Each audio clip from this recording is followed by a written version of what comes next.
From the muddy battlefields of France to the deserts of North Africa, British vehicles played a crucial role in World War II. In this video, we'll take a closer look at every British vehicle used during the war, from tanks and self-propelled guns to armoured cars, carriers, trucks, and even motorcycles. Let's begin with tanks. Light Tank Mark VI.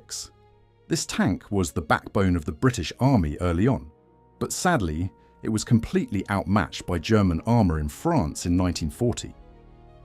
It was fast though, often operating as a reconnaissance vehicle. Light Tank Mark VII, Tetrarch. This little tank was fascinating. It had a unique steering mechanism, which was cool. Most famously, it was air-portable, seeing action with the airborne forces during the D-Day landings. Infantry Tank Mark I, Matilda I. Talk about basic. The Matilda Mark I was heavily armoured, sure, but it was only armed with a machine gun. It was a clear example of 1930s thinking, slow and simple. Infantry Tank Mark II, Matilda II. Now this was the queen of the desert early on. The Matilda Mark II was nearly impervious to Italian and early German anti-tank guns in North Africa. It was a real nightmare for the Axis forces. Valentine, all marks including Valentine Mark XI. The Valentine was a truly versatile infantry tank. It was reliable, you know, and served in massive numbers, arguably more than any other British tank. It even became the basis for several successful self-propelled guns. Churchill, all marks including Churchill NA-75. What a sturdy machine! The Churchill was heavily armoured and loved by its crews, especially for its superb cross-country performance. The Mark VII version, in particular, was one of the toughest Allied tanks of the war. Cruiser Mark IV, A-13 Mark II. This tank introduced the Christie suspension to British service, making it much faster. It was used extensively during the early fighting in France and North Africa, showing off that speed advantage. Cruiser Mark VI, Crusader. The Crusader was the defining British tank during the height of the Desert War. It was quick and widely produced, but oh boy, it suffered from notoriously poor mechanical reliability. Cromwell. This tank represented a major step forward for British design. It was fast, reliable, and powerful. It was the first British tank to use the superb Rolls-Royce Meteor engine. A true classic. Comet. The Comet. This was arguably the best British cruiser tank of the entire war. It mounted the fantastic 77mm high-velocity gun. It arrived late, but its performance was truly outstanding. Sherman Firefly, British 17 PDR conversion. The Firefly was Britain's answer to the mighty German tanks like the Panther. By fitting the incredibly powerful 17-pounder anti-tank gun into a Sherman, they created one of the most feared Allied vehicles. Next on the list is self-propelled guns. Bishop, 25 PDR SPG on Valentine. This was an early attempt at a self-propelled artillery piece. It mounted the 25-pounder gun on a Valentine chassis, but the high mounting structure gave it very poor elevation. It was mostly phased out after North Africa. Deacon, 6 PDR SP on truck. Well, the Deacon was a truly unique solution for the Desert War. It was essentially a 6-pounder anti-tank gun mounted high on an armoured AE-100 truck chassis. It provided mobile punch against armoured cars. Archer, 17 PDR SP on Valentine. Now, this was clever. The Archer mounted the immense 17-pounder gun facing backward on the Valentine chassis. This configuration allowed the vehicle to quickly shoot and scoot, protecting the crew during fire missions. Churchill Gun Carrier, 3-inch SPG. This vehicle was a heavy, self-propelled gun designed primarily for home defense. It mounted a powerful 3-inch gun. Thankfully, only a few were built as its utility was limited once the invasion threat passed. Next up, armoured and scout cars. Daimler Armoured Car, regarded by many as the best Allied armoured car of the war. It was fast, heavily protected, and featured a powerful 2-pounder gun, a superb reconnaissance vehicle, really. Humber Armoured Car. The Humber was the most widely produced British heavy armoured car. It was reliable, very sturdy, and served on almost every front, often alongside the lighter Daimler. Humber Light Reconnaissance Car, LRC. This little armoured car was designed specifically for patrol and liaison duties. It provided light protection for 2 crew members, perfect for scouting just behind the front lines.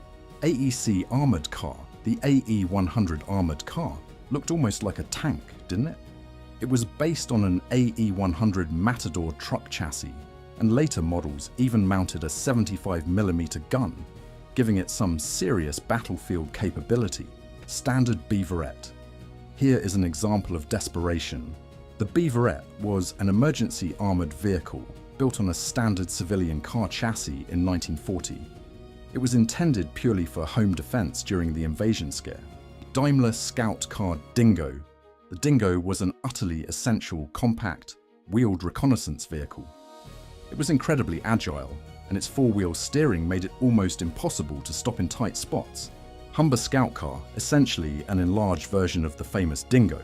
The Humber Scout Car offered more internal space and better crew comfort, though it wasn't quite as agile as the smaller Daimler model. Morris Light Reconnaissance Car, LRC, another important early light reconnaissance vehicle. It was characterized by its angled armor and open top, seeing wide use early in the North African and Italian campaigns. Guy Armored Car. The Guy was one of the first British armoured cars produced in large numbers at the start of the war. It quickly became the basis for the more standardised and successful Humber armoured car series, Lanchester 6 Inchspawn 4 armoured car. This armoured car was actually a design relic from the 1920s. Despite its age, it saw service early in the war, particularly in the Far East, performing convoy protection and patrol duties. Let's move on to carriers. Universal Carrier. The Bren Gun Carrier. This was the quintessential British tracked vehicle. Thousands were produced. They were used for everything, transporting troops, towing guns, and carrying supplies. Truly universal. Wasp. Flamethrower variant of Universal Carrier. This variant took the standard Universal Carrier and fitted it with a fearsome Ronson flamethrower. It was highly effective for clearing bunkers and heavily fortified positions. Lloyd Carrier. The Lloyd Carrier was often used for towing anti-tank guns, such as the 6-pounder. It had a different engine layout than the Universal Carrier, making it a powerful and reliable tow vehicle. Windsor Carrier. The Windsor Carrier was essentially a lengthened version of the Universal Carrier, developed in Canada. The extra length greatly improved its load-carrying capacity and cross-country performance. Now let's look at specialist and engineering vehicles. Churchill Aviary, the AVRE, stands for Armoured Vehicle Royal Engineers. This combat engineered tank mounted a massive 290mm spigot mortar, known affectionately as the dustbin launcher, essential for demolition. Churchill Crocodile. The Crocodile was perhaps the most terrifying flamethrower tank of the war. It towed a large armoured trailer carrying the fuel. Its psychological effect on the enemy was utterly devastating. Churchill Ark. The ARK, or Armoured Ramp Carrier, was a bridge-laying vehicle.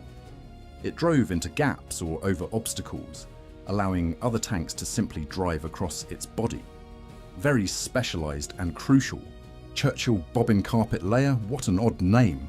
This vehicle unrolled a massive canvas or matting carpet in front of it. This was vital for crossing soft ground or sticky beach surfaces, especially during the D-Day landings. Churchill Fascine Carrier. This vehicle carried a huge bundle of brushwood called a fascine on its hull. This bundle was then dropped into ditches or tank traps to create a temporary crossing point. A simple, robust solution. Continuing with trucks and soft-skin vehicles. Bedford QL.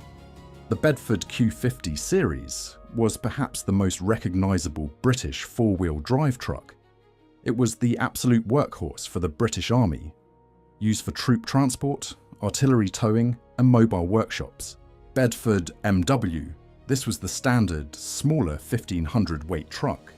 The Bedford 1000W was widely used, especially early in the war, for general duties and carrying smaller loads. Simple and rugged. Bedford OY.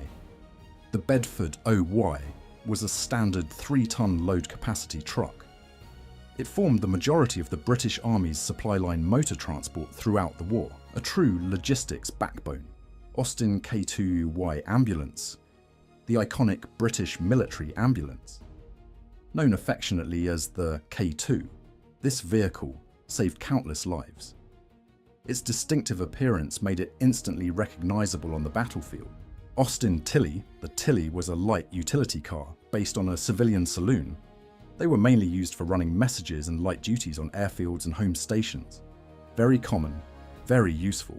Ford WOT 2. This Ford WOT2 was a common light utility vehicle.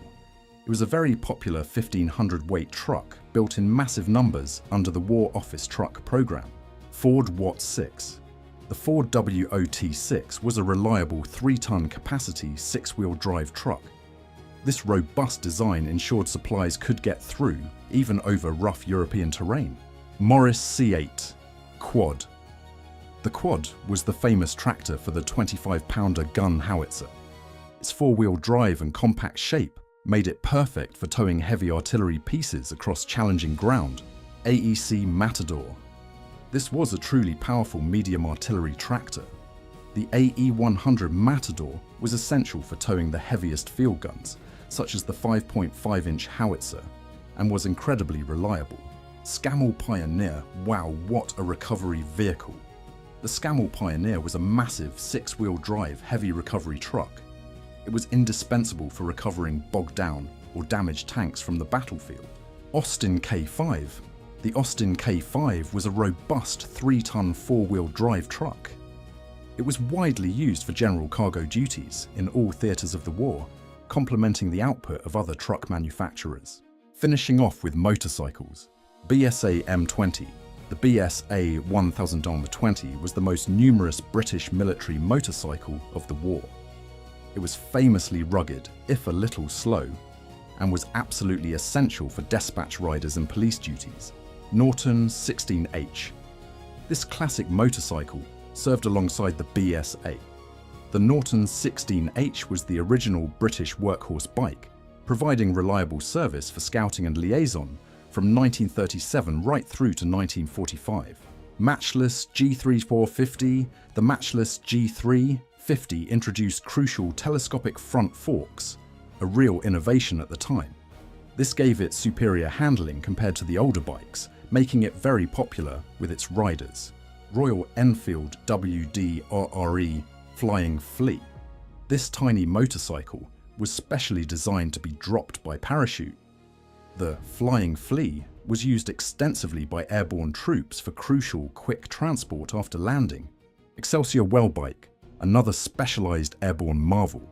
The Wellbike was a tiny folding motorcycle that could fit inside a standard parachute container. Used primarily by special forces and paratroopers for rapid reconnaissance.